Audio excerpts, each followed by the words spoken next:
Unless specifically indicated otherwise, the content expressed are my views only and not necessarily those of Life Pro Asset Management, LLC. The content presented is in no way an investment advice, solicitation, or an offer to sell securities or investment advisory services. The material is provided for general information and educational purposes based upon publicly available information from sources believed to be reliable. I cannot assure the accuracy or completeness of these materials. As such, the information in these materials may change at any time without notice. Reference to these discussions about IULs and annuities or fixed insurance products. Investments on fixed insurance products are different from investments in the stock market. Any guarantees provided by a fixed insurance product cannot be assumed to be guaranteed for any other investment. Welcome to the Rock My Finances show on K4HD Radio and Talk4 TV, where we put the fun in finance. Join Powerhouse Jennifer Jose, CDFA, CMC, and Private Wealth Advisor, as she collaborates with you to create clarity, control, and confidence with your money, your way. It's not about the zeros, so what is it all about? Let's find out. Now here's your host and weekly friend, Jennifer Jose. Hey y'all, we're here. So excited. Today is going to be such a great show. I am thoroughly thrilled to be here. And as you can see, I'm not Juliet Cardona, but guess where I'm at? I am at Miss Juliet's house. Hello, everyone. Good to have you. I know, I love it. I just got off the airplane. She picked me up at the airport in her amazing, what do you have? You got to brag. Okay, I have a Jeep 392. It's pretty fun, spicy. It's got a V8 for those of you that don't know. Which means, vroom, vroom, you know when she is in the house, let me tell you. Like, it's so fun. So you might know a little bit about me and maybe not, but I'm glad you're here. Glad you're here on the podcast. And we like to brag. We like money. We like everything money can buy. We love our experiences. We love taking care of our families and our animals. And that's what today is going to be all about. How do we have our amazing lifestyle? And how do we have our animals in our life? And so I had to have Juliet because I've known her for 8 years-ish now? Something like that. And she is an equestrian woman, let me tell you. So we're going to hear her story. And we have animals. We have our puppies running around here. She just got a new one. I'm going to let her tell you all about that. And then she's also a financial advisor along with myself. And so we always make sure that our clients understand when they go into a big investment, it is an investment with your time and love and energy and money. And so like I just had a client, which is what, in other words, sparked it. She got a great job. She's doing really well in her career and she wanted a horse her whole life. So she just bought a horse. In fact, I think the horse was delivered yesterday. So it's so exciting. And that's a huge undertaking. I have another client that has, I might not say this right, but I think it's a tortoise. And so she had to do a trust because they outlive the owners, right? They live forever. So she had to do a trust on where it's going to go, who's going to take care of it. She's got life insurance. She has everything to take care of her animals. She has 7 dogs. She has tons of stuff. So we wanted to talk about that today and give you some tips and tricks and how to actually make sure that you are not giving everything away, like giving everything to your animals, but also saving some for yourself. But our animals are part of our life. They're part of our lifestyle. They're part of our family. And so how do we take care of them the right way? And then there's other people that never take them to a vet. They're just an animal. Like I talked to somebody else, like a dog's a dog, dog's a dog. So everyone's a little bit different. And another thing you're going to learn on Rock My Finances, you cannot get it wrong. There is nothing wrong here ever. Everything you think, do, say is perfect for who you are at that moment. So there's no shame, no blame, no mistakes, no errors, no nothing here. You are perfect. Everything you've done is perfect. Everything you think is perfect. And we love you as is. Now, do you change your mind? Of course. It's our woman's prerogative. We change our mind. And things might be different down the road than they are right now. But there's no wrongs here. So anyways, we're just going to jump right in. And we like to always start with 2 things. First thing. What did you spend money on in the last week that you love, that brought you joy? Miss Juliet. I know. Last time I had my nice little yellow Yeti. I would say this week, my husband takes the cake, but it was a joint purchase.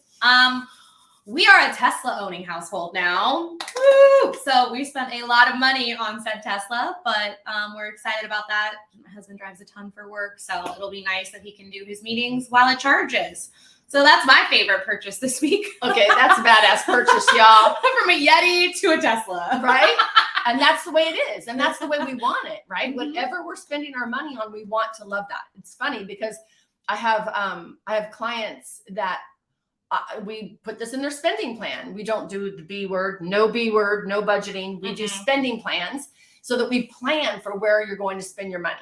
And we enjoy it. We want you to spend money. We want you to have a blast. We want you to have a good time at that. And so when we plan for that and then you go and get said Tesla, we celebrate. We celebrate the heck out of that. That's awesome. That brought you joy, brought you fun. It's going to be fun driving around, learning the computer. Like, oh my God. That's a little bit of a learning curve there. A little bit. For sure. So that's fun though, but we want to celebrate that. I had another client that got a brand new Porsche and I was so excited. I love Porsches. And it was, she called me. She's like, oh, I'm like, oh, yay. And I'm screaming and jumping up and down.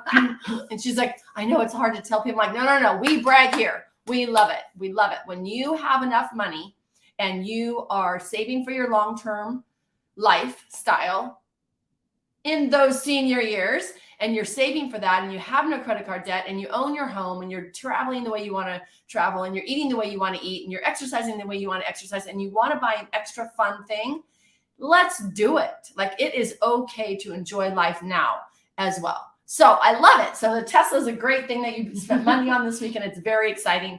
Definitely. And I'm sure your husband's excited as well. Oh, yes. But I was thinking of you when I did my money date, my weekly money date, right? And moving that down payment over to the checking and all that good stuff.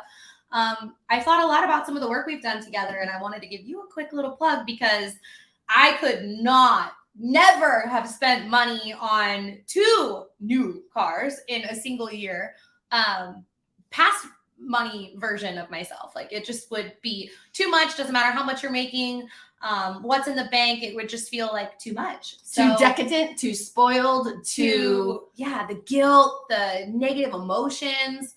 And I think it ties really well into what we're going to talk about today, because you don't usually feel guilty when you get a new puppy. You might lose a little sleep, but you don't have this like buyer's remorse. Typically, like, I spent too much money on my dog or my cat. And sometimes you may rescue an animal, right? Maybe it didn't cost you anything.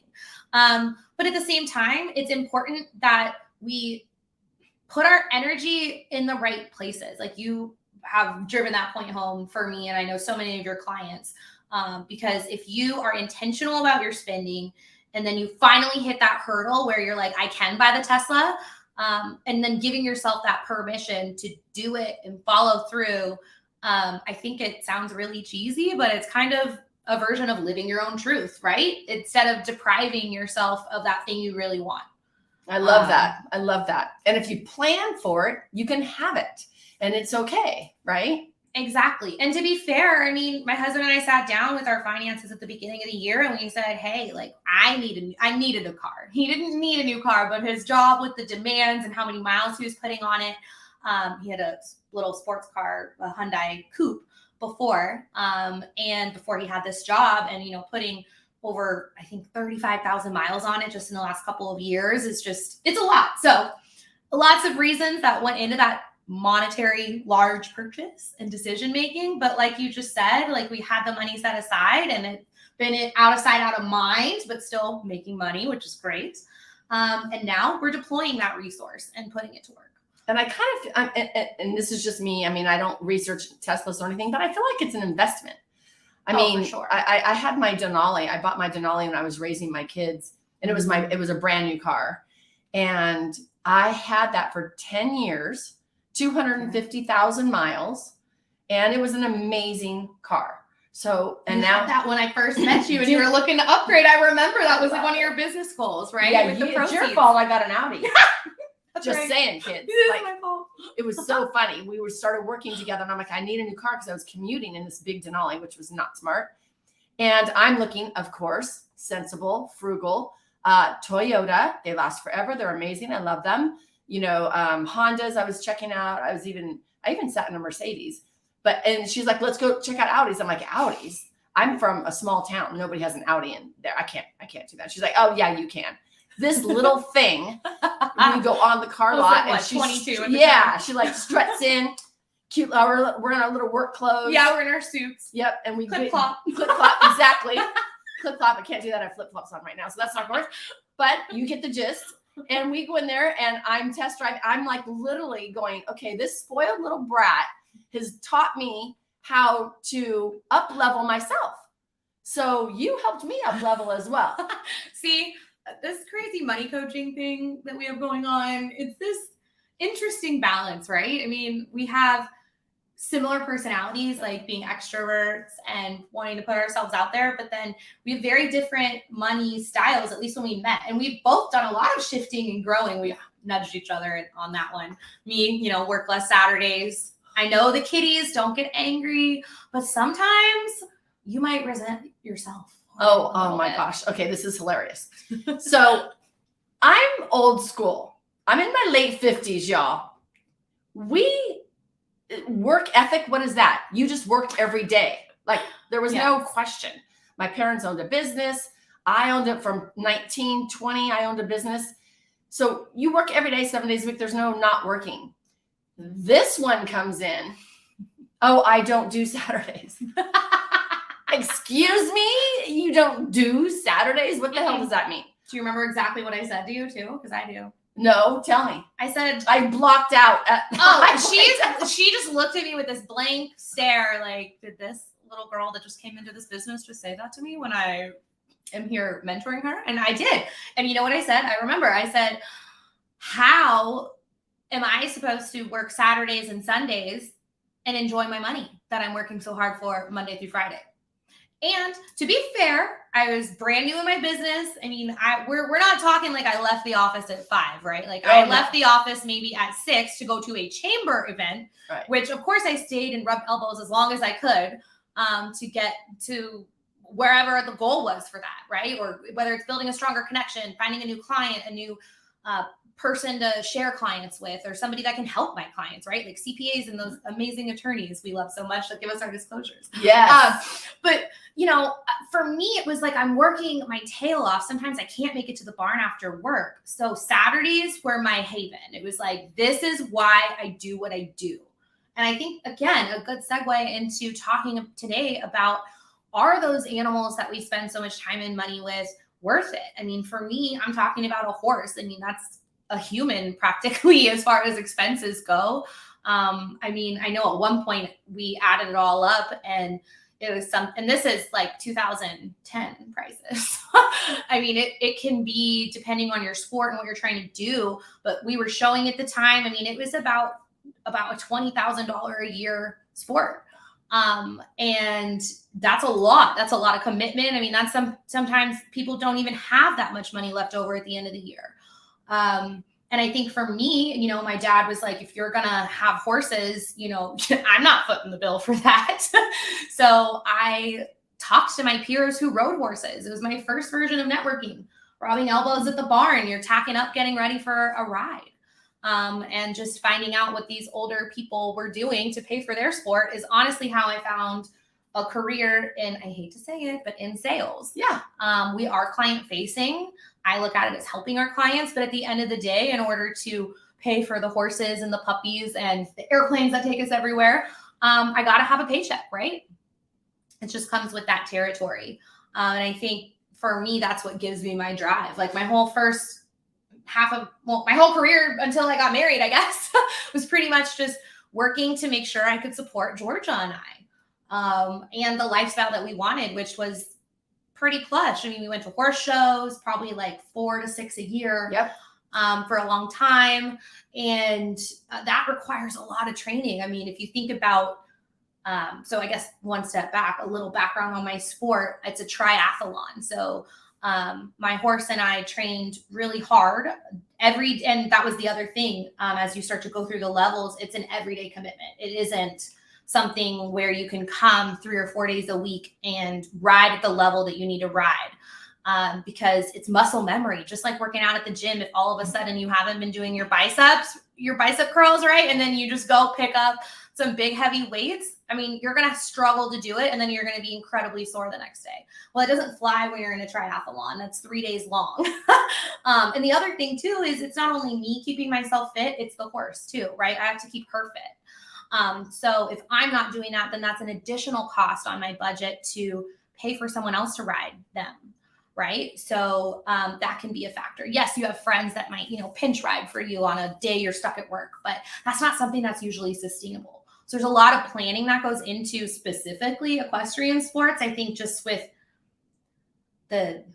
not just the style of the sport, but how horses are. They're, we're used to seeing them in Westerns. They're galloping across the plains all day and night for, however many months it takes. Well, in reality, they were swapping horses at the rest stops, or they were giving that one horse a lot of breaks. They are not, they're not sturdy of a creature. Yeah. No. And so sometimes they get hurt and they break down. And that's actually what I've been going through more recently with Georgia. She's 17 now. In the last 3 years, we've actually been trying to rehab her back to something where we can ride her every day and enjoy each other.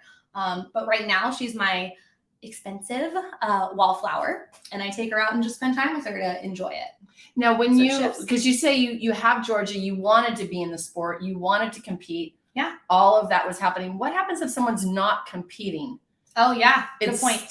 You're still a huge commitment, right? Yeah. I mean, with Georgia getting injured, that's a whole nother gamut. But even if you just want to have a horse to enjoy, like I have a bunch of friends that I've met over the years who just have a horse and they take them out a few times a week, go for trail rides or, a stroll around the property. And that can be a really good lower maintenance way of scratching that horse itch that some of us have. Yep. But my new client got her horse for trail rides. Well, and exactly like that, right? And that's a pure enjoyment, stress reliever. I think that's how horseback riding started for me. And then it became my sport. And I think that's an important distinction that I came across. And there were times when I talked to you earlier in my career where, I have this riding career that, makes it sound a little bit cooler than it is, but it is a career, right? Mm-hmm. And I was hitting international level competition, which means you have to go to specific shows to get the scores to be able to continue to compete in that. And your coaching class. And your lessons and your, it's a huge commitment. Yeah. Right. And and at the barn, it would be ideal if I would ride another horse besides mine. Cause then you develop your muscles further, right? You're better, more practice makes perfect, like with anything. And I think it's very different. There was a time where the barn was just my outlet. It was just something fun that I did just for myself. And then it also became this commitment that I made to my horse where I'm like, hey, I'm going to take care of you. I'm going to keep you fit so that we can compete. And that's when we flipped that switch, it became a little bit like a second job. And does she, because obviously I don't have a horse. I'm dogs and cats and rats and nothing wrong with that. And birds and reptiles and all that other stuff. Fish, what else? Oh my gosh, we've had so much throughout the years.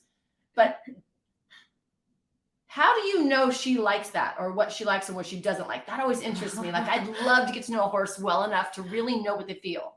That's a great question. I've had people ask me that actually a lot. Like, does she like jumping? Does she like the dressage work? That's no jumps for non-equestrians. And Georgia, she loves to jump. So here's a little story, a little quick one.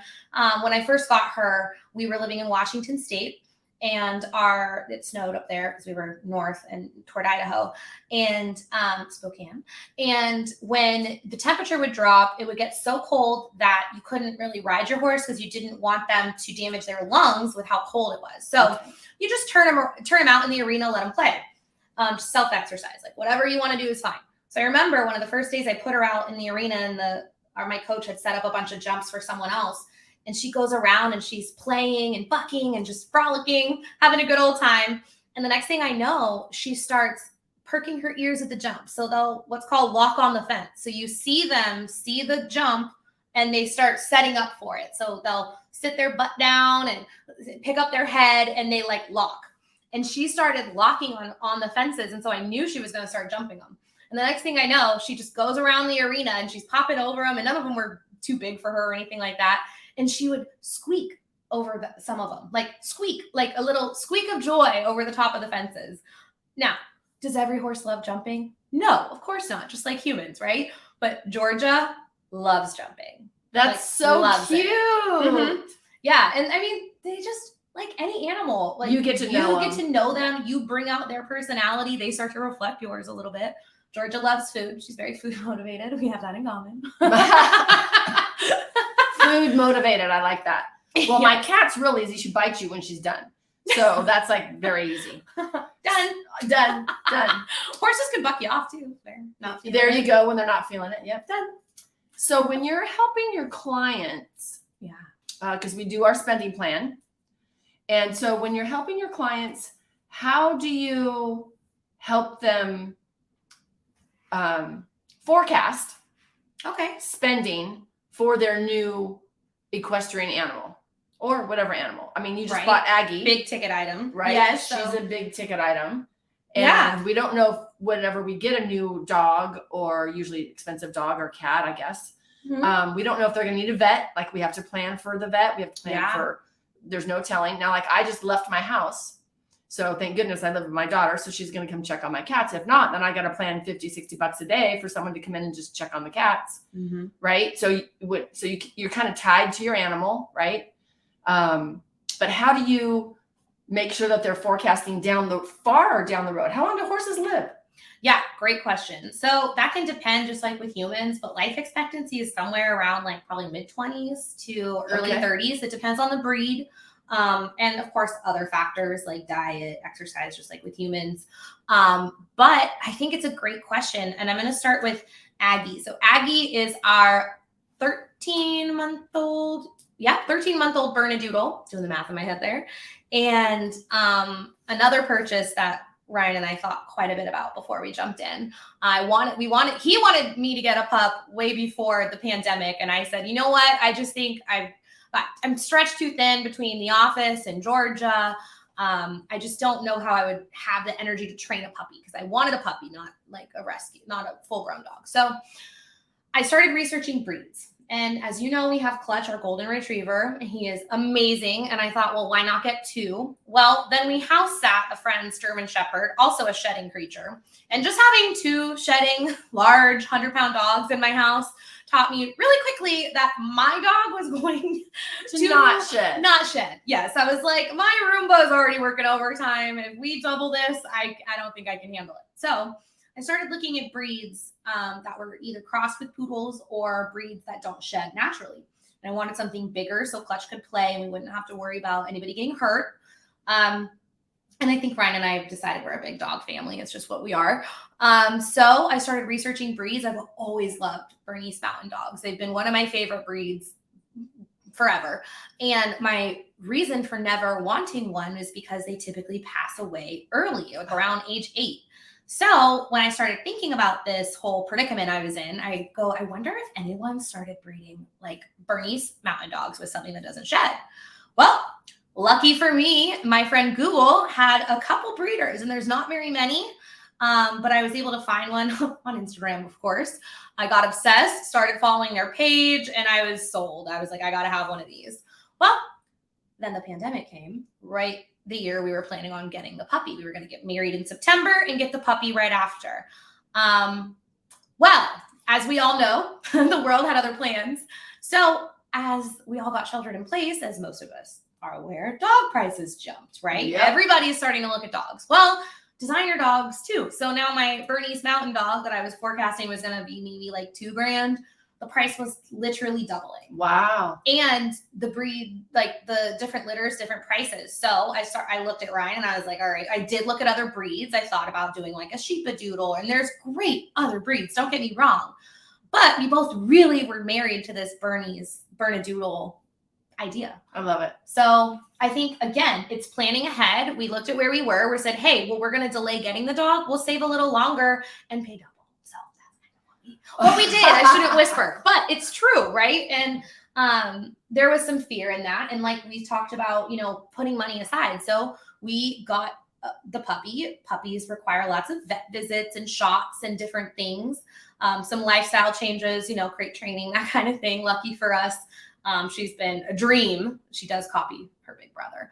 But we set money aside every month. I have a line in our spreadsheet. It's not a budget. Budgets are diets that don't work, but in our spending plan, right? So we have a line, and I average out what we tend to spend on the dogs per year. Now I have a whole year soon with Aggie, but with Clutch, we used that same barometer and added a few, $100 for the extra vet visits, which was great because we got a foxtail stuck in our paw. We got allergies. So there've been a couple extra little things there. Thank you for pet insurance. I was going to ask you, do you have pet insurance? We do.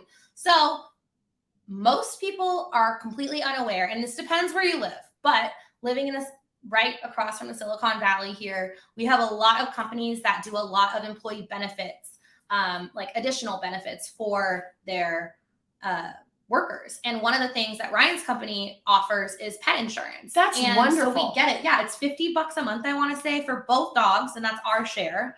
And it covers them against, and we got the one that does like illness and like major medical stuff. That's great. And then you can choose your deductible. Yeah. So it's great. And I started, a couple of my girlfriends got dogs a few months ago as well. And so they were asking me about the pet insurance, and turns out both of them had their corporations offer the same thing. Thank you. I love it. Exactly. That's cool. So, and you just never know when they're going to get hurt. So it's great to take them to the vet, have that peace of mind, and then mail that bill for reimbursement. That's awesome. That's awesome. I love that. So when we come back, we're going to do a commercial here. Juan's going to tee that up. And then when we come back, we are going to give you some tips at the end. I know we talked about it when we were in the car. I don't remember what we were going to say, but it's going to be really good. And you don't want to miss it. I got you. Okay. She remembers, of course. And so that, and then I also want to go into a little bit about, you just said corporations, and you teed that up. So we're just going to go all over the place here. But if you are working for a corporation, you do get a W-2, you need to hear this. So stay tuned, because we have found some things that our clients did not know, and it cost them thousands and thousands of dollars. So stay tuned. Thank you so much. We'll see you back here in a minute. See you soon. Wait, the show isn't over yet. There's more fun and finances ahead. Jennifer will be right back, as we have a special bonus offer for you right here on Rock My Finances, broadcasting live on K4HD Radio and Talk 4 TV. Hey y'all, it's Jennifer Jost. Are you ready to transform your relationship with money? Rock My Finances Club is your weekly mastermind for wealth empowerment. Join me live for your personal weekly group video sessions and access your personal portal with the video library at any time, including your success system and way more bonuses. Go to rockmf.com for your financial empowerment. Make yourself a priority today. Schedule a chat with me at rockmf.com and achieve your feminine financial freedom finally. Oh, and don't forget to ask me how to save 50%. See you at our weekly mastermind. Okay, Rock My Finances on K4HD and Talk 4 TV is back. Once again, let's put the fun in finance with your host and weekly friend, Jennifer Jost. We're back.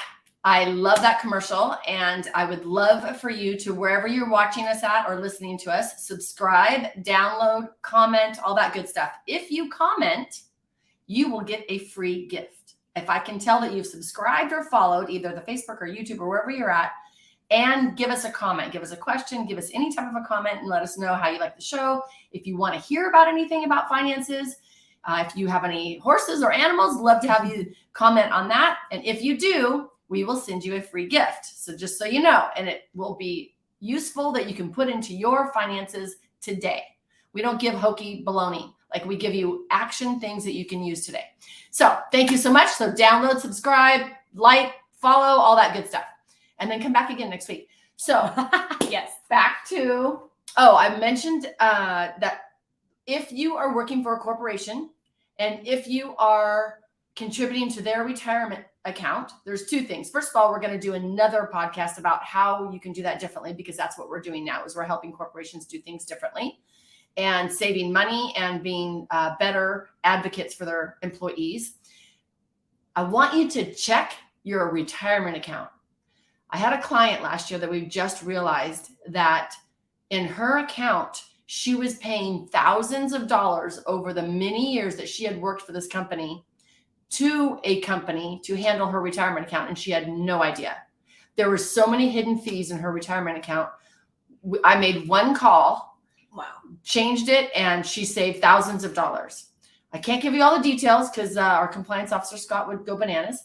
Yeah. So I can't go into all of that, but I can say check your retirement account with your corporation that you're at now and make sure there's no hidden fees. So that's that. Then check if you have pet insurance. Yes. So go into your employee benefits portal, or even just send an email to your HR team and just find out. That's one of the big things that companies are starting to offer. And it's such a great benefit to you and your pocketbook. And hey, maybe you can even expand your little furry pack. A furry pack. I love it. I love it. So going back to our clients and helping them make sure that they're doing the right thing for their animals and everything that they're doing. Yeah. How do you do that? Like, how do you help them balance it, basically? Well, I think that's a good question, but I think it comes back to kind of some of our financial basics, right? We have the money that we bring in, we have our goals with that money. And as long as we're clear about prioritizing those goals and analyzing it from the perspective of, okay, let's make numbers up, right? Like, hey, I've got $10,000 a month coming in. I need $5,000 to live on. And then I've got $2,000 discretionary expenses. So that leaves me with $3,000 left over, right? What am I doing with that extra $3,000? Is that going toward, nights out with friends? Is that going to trips, vacations? Is that going to savings? Because that is your spending power. That $3,000 that I just ran through in that example is what you have control over. We don't have control necessarily over, our employer giving us a raise. Not that we shouldn't ask for them every chance we get, especially us ladies. But we do have control over the money that we receive and what we do with it. So if you take that money coming in and you look at, all right, I have a goal. Like, I want to buy my first horse. I don't know everything that it's going to cost, but I know I need to start setting money aside. If you even just take that first step to some banks, even you don't have to open a separate account. You can even put a memo in there, a savings goal. So set a target of what you want to have for that animal or sport, whatever, however that's going to look for you. And then start saving towards it. See how long it's taking you to get there, right? If you're going to set aside maybe like $500 a month, that's a goal that you are intentional about hitting sooner, right? $500 is a lot of money a month. So if you put that towards your goal, you're going to have a good chunk of change set aside by the end of the year. And then what you do with that is obviously up to you. That's your empowerment part of deciding, do I want to follow through on what I set this money aside for? Do I still want to proceed? Do I still want the Tesla? Do I still want the car? Do I want the horse, the dog, whatever it is? So it's like anything, honestly. It's like whether we're setting money aside for retirement, this is the fun bucket, right? So this isn't going to be a return on investment that's going to, my dog isn't going to pay for my retirement, unfortunately. Right. Isn't going to help me with long-term care either. No. They'll be long gone, unfortunately, by then. But if we're intentional about that, that's the first step. The second step is look at what you know is going to come with that animal. Research it. Exactly. Google is your best friend. It's my best friend when I started my practice. It's still my best friend. So go on there, say, hey, what, like horses? I'll give you a quick rundown. Most people have no idea. So horses, they need vaccines at the season's changing, right? So just think of it as like 3 times a year. They need their teeth done annually. They need shoes every 6 to 8 weeks. They require daily care as well, as far as, like grains and supplements and things like that, exercise.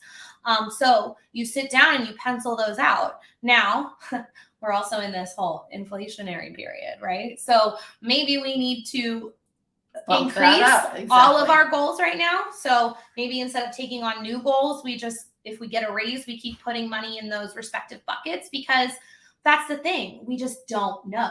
Horse could get hurt, dog could get hurt, and all of a sudden, you've got $2,000 in the bucket, but you needed 3. At least you're not having to put 3,000 on a credit card, right? Yep. Hopefully you have an emergency fund to cover that other 1,000, and if not, then only a third of that whole bill is going on something that you can't pay immediately. Right. I love that. So Juliet just mentioned a few things I want to back up to that's very important. Our whole brain and our body and everything. I mean, if you look at it, there's a gym on every corner. We already know if you put in more than you put out, you're going to gain weight. Like, we all know it's not a mystery on why we're gaining weight and why we're not, and why we're not losing. But why do we still struggle with that? And it's because you can't just take away food. You can't just change one thing. You can't just add one thing. Our mindset doesn't do that. Our lifestyle doesn't do that. So same with money. What you think about one thing is how you think about everything. If you do not think that you are a disciplined person, you are not going to be it in your money or your food or your ex-lovers or whatever it might be. Making sure your kids are doing what they're doing. How you feel about one thing is how you feel about everything. So what we want to make sure is, if you have that goal of an animal or a vacation or a Tesla or whatever it is, it's easier to save money towards something than it is to be restrictive of, I can't afford that. Like when you mentioned in the beginning, when I met you, I can't do that. And I'm like, yeah, you can. Like, I have a client now. It's like, I can't afford that. I'm like, yeah, I know. I have your money. I'm your money advisor. I know you can. Like, where does this thought come in our head? So now we bring in the F word, my favorite F word, feelings. You feel like you can't afford it. You feel like it's a bad thing. You feel guilty.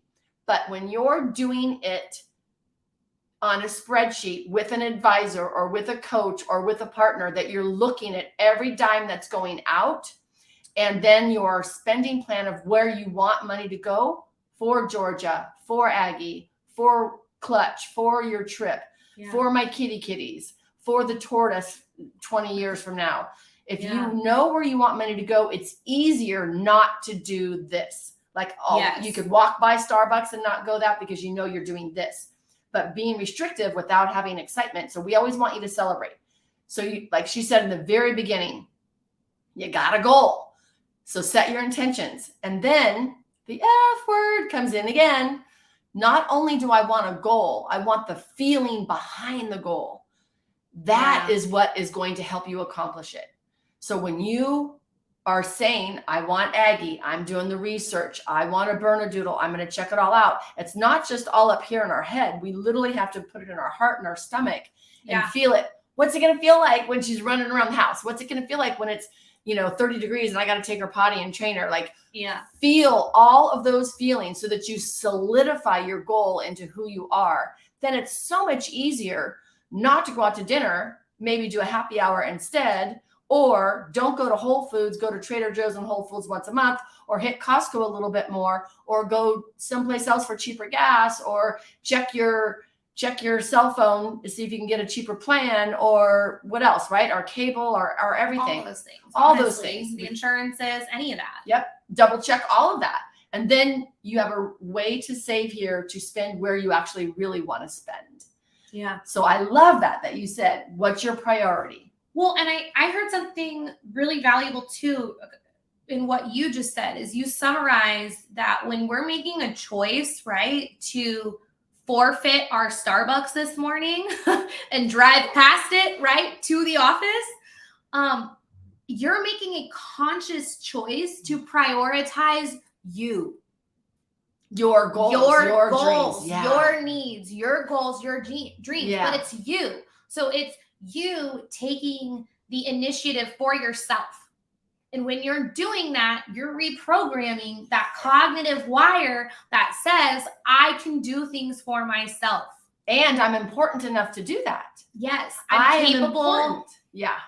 I'm capable. I'm important enough. I should come first. All those things. Yeah. I love that. That's very true. And we don't always put ourselves first. especially if women, if you're a woman and you're listening to this, or if you're a codependent, wonderful gentleman, and you're not putting yourself first, it's hard for us to do that. So we always have our clients start with, are you ready? List of 100 things that you love. Yes. Especially in my age when I'm empty nesting, we're finding out what it's like when the kids are gone. Who are we now? What do we like? What are we going to do? And then, we want to find that person again. So what do I really love? What brings me a ton of joy? Like, I love direct sunlight. I love to have 5 or 10 minutes full of sun somewhere, throughout the day. So I know that I will always live in an area where there's sunshine because that just makes me happy.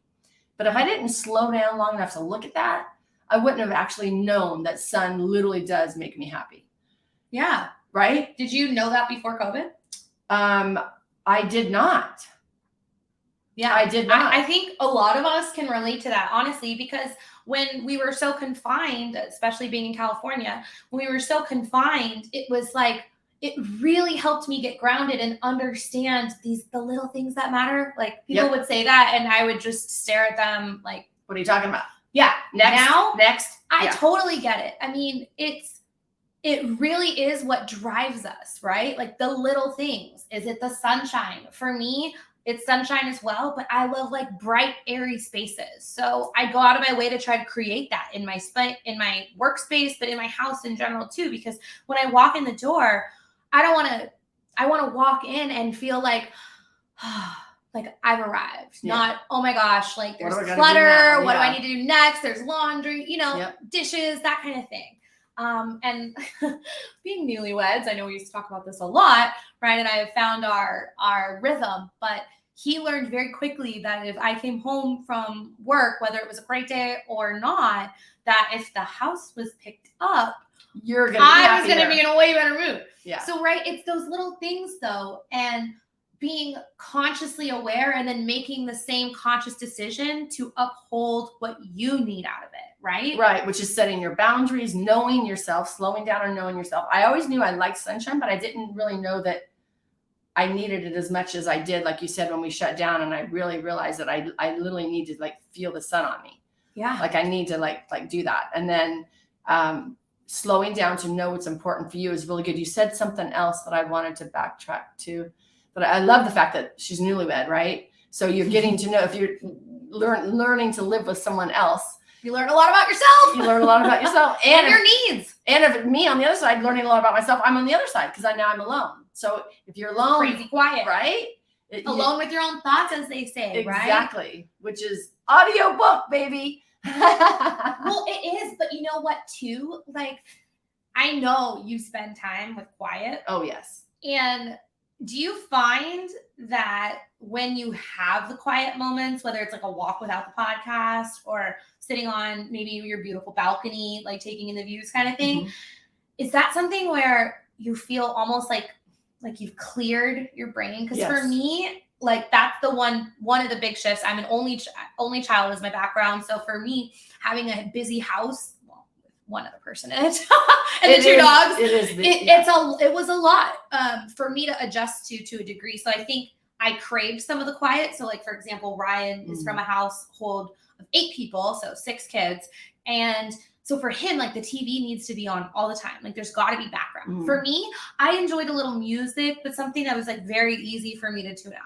Now, how many years into this are we? Like 3 years since the pandemic, basically. So at this point, it's easy for me to tune out that TV without having a door on my office, that kind of thing. But that's also what headphones are for. But anyway, my point in bringing this up is that it's those moments of clarity that we need to seek them out sometimes, especially the lives that we're living today. We're just busy. I mean, we've got full calendar events. We've got screens in front of us.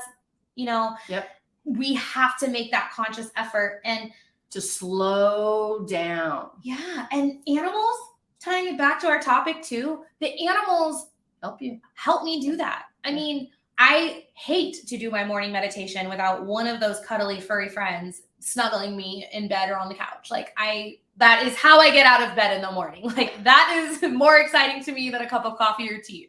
And I'll ditto that as well. My cat Right? Luna loves it, and it Yeah. makes you slow down. When your furry friend wants to sit on your lap and wants your attention, doesn't matter what you're doing. You look at that little face and you're like, oh. I hear your cat mom voice coming out too. Yeah, Right? yeah, You yeah. make your voice a little higher pitch. But honestly, when you're doing that, like I feel intense joy. I feel gratitude. Like my little 5-year-old that's, dancing in the sunshine in her little watermelon dress is at peace. Like, and I think again, like that is why it's so important to prioritize your goals. Maybe you're not an animal person and you've been struggling through this podcast, picking out what you can, right? So it doesn't even matter what it is that drives you, that pushes you. Whatever it is, you should. I try not to say you should. No shoulds. No shoulds. No shitting here. Everybody's perfect here. But it might be nice to prioritize There you go. yourself, right? So sit down and see why do you get up and go to your 9 to 5? Yeah. I'm pretty sure it's not just because you like your work friends, right? Like, are you trying to retire early? Are you trying to hit a lofty goal? Are you trying to buy a property, a second property? Are you trying to start your own business? Are you trying to start your own business? Already an entrepreneur on the side? You got a side hustle going. You want to turn that into your big. Today at the airport, I met an owner of a brewery. It started as a side hustle, and now he's having a blast. I can't wait to go back and check out his brewery. Right. And we're actually going to do a doing podcast there. Yeah. Oh my gonna be gosh. totally fun. I can't Yeah. wait.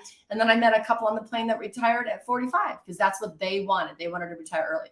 We do specialize in helping people retire early.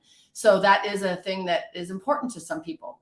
And that's great. And we can absolutely help you do that. We're almost rounding our little turn here and finishing up. I wanted to go back to one other thing that you said earlier was about feeling guilty about spending money. Tying it back down to that. Is that your belief or were you, right? Because when we have our, was it given to me? Right. Inherited? Right. So our beliefs are just a thought we've thought over and over and over again. Well, guess what, kids? That starts in like childhood. So mine's an inherited. Yeah. So your beliefs that you have now, write them all down. Like when we say, what would you say if money walked into the door right now? What would you say to money? That's a great way to hear your inherited beliefs. Exactly. Take a minute and write it all down and find out, you should do a podcast on guiding people through that. That'd be a great idea. That's a great exercise. We've done workshops like that before. That would be really cool. Yeah, for sure. Yeah, that would be great. Yeah. Okay, we got a couple minutes left. I hope you're going to come back next week. Keep following us. It's a different topic all the time. Comment. You get your free gift if you subscribe and comment. And let us know how you like it, anything that you want to know about. We can talk about almost everything here except for investing. We can't talk about that type of thing. And we cannot give any advice because we don't know you. We got to know our clients. Yep. So check it out. And I'm hoping that you're getting something out of this. Go love your furry friend. Go swish your face and give them lots of loves. My daughter has a beagle. Her and her boyfriend have a beagle. Quincy, we love Quincy. Yes, we do. Oh my God, it's so and he has all these little diet restrictions. Yes. We love him anyways. Yes, him's a pain in the butt. No. Yeah. So, but we love our animals. Yes, we do. It's okay to spend money on them. Let's just do a spending plan and make sure that we're all having a good time with it. Yeah. Juliet, profound. Thank you for picking me up at the airport. Anytime. Letting me come over for the podcast. I love it. We're having such a good time with this. I hope you guys are as well. Go find something that you love. Go put it in your basket, have it for a few days, and then purchase it. Have a good time with it and enjoy it. Juliet, thank you so much. Thank you for having me. Thank you. Thanks, Juan. You rock. Thank you, Juan. We appreciate you joining us today, and don't forget to subscribe to the Rock My Finances YouTube channel for more engagement and bonus content. Tell me, what is your money story? Let's find out with Jennifer, 4 p.m. Eastern, 1 p.m. Pacific, every Thursday right here on K4HD Radio and Talk4 TV. It's not about the zeros, it's about the F word, feelings. Feelings Jennifer can't wait to explore with you next week. Until then, let's all say, I rock my finances.